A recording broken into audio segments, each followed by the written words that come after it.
વાર્તા સાંભળીએ. ઘણું મોટું ગામ હતું. એ ગામમાં ઢગલા બંધ ઉંદરો આવી ગયા હતા. જ્યાં જુઓ ત્યાં ઉંદરો જ ઉંદરો. ઘરમાં ઉંદર, વાડામાં ઉંદર, કબાટમાં ઉંદર, જ્યાં જુઓ ત્યાં ઉંદરો ઉંદરો. ઉંદરોએ તો કાળો કેર વર્તાવી દીધો. હવે ગામના લોકો વિચારે છે કે આ ઉંદરોનું શું કરવું, કેવી રીતે આ લોકોને ભગાવવા. એવામાં એ ગામમાં એક વાંસળીવાળો આવી ચડ્યો અને વાંસળીવાળાએ કીધું, હું તમારા ગામમાંથી એક ઉંદરને ગામ બહાર કાઢી આપું. તમારે મને 5,000 રૂપિયા આપવા પડે. બોલો, મંજૂર છે?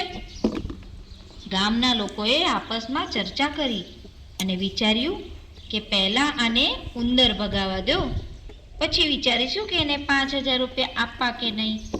લોકોએ એની વાતમાં હા પાડી અને કીધું, હા હા આપીશું, અમે તો ઉંદરોથી બહુ ત્રાસી ગયા છે, આપીશું. વાંસળીવાળાએ તો વાંસળી વગાડવા માંડી.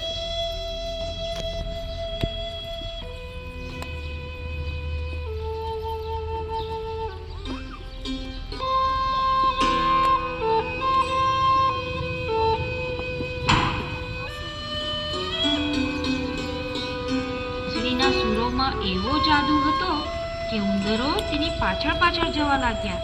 વાંસળીવાળો ધીમે ધીમે ગામની બહાર નદી તરફ જવા લાગ્યો. જેવો એ નદી પાસે પહોંચ્યો અને એના વાંસળીના સૂરમાંથી એવા સૂર નીકળ્યા કે બધા ઉંદર નદીમાં પડી ગયા. વાંસળીવાળો તો હરખાતો પાછો ગામમાં આવ્યો અને કહેવા લાગ્યો, ઉંદરોને હું ગામ બહાર મૂકી આવ્યો છું, હવે લાવો મારા 5,000 રૂપિયા. ગામના લોકો હસવા લાગ્યા. 1 કલાક વાંસળી વગાડવાના તે વળી 5,000 રૂપિયા હોય? 50 રૂપિયા લઈ જા, ચાલતો થા. લોકોની યુક્તિ વાંસળીવાળાને સમજાઈ ગઈ. વાંસળીવાળાએ ફરી વાંસળી વગાડવા માંડી અને ગામના છોકરાઓ તેની પાછળ પાછળ જવા લાગ્યા.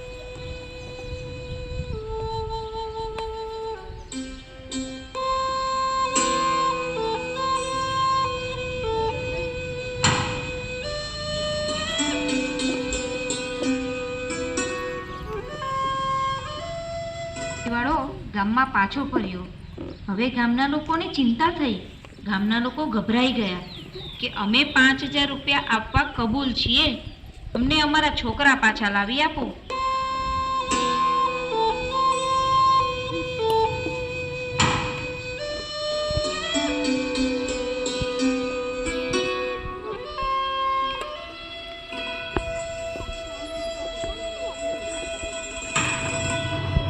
વાળો તો હરખાતો પાછો ગામમાં આવ્યો અને પાછળ પાછળ છોકરાઓ પણ ચાલ્યા આવ્યા. ગામના લોકોએ વાંસળીવાળાની માફી માંગી અને એને 5,000 રૂપિયા આપી દીધા. સૌને પોતપોતાના છોકરાઓ મળી ગયા. વાંસળીવાળો વાંસળી વગાડતો ગામ બહાર ચાલ્યો ગયો. આ વાર્તાથી આપણને શું શીખવા મળ્યું?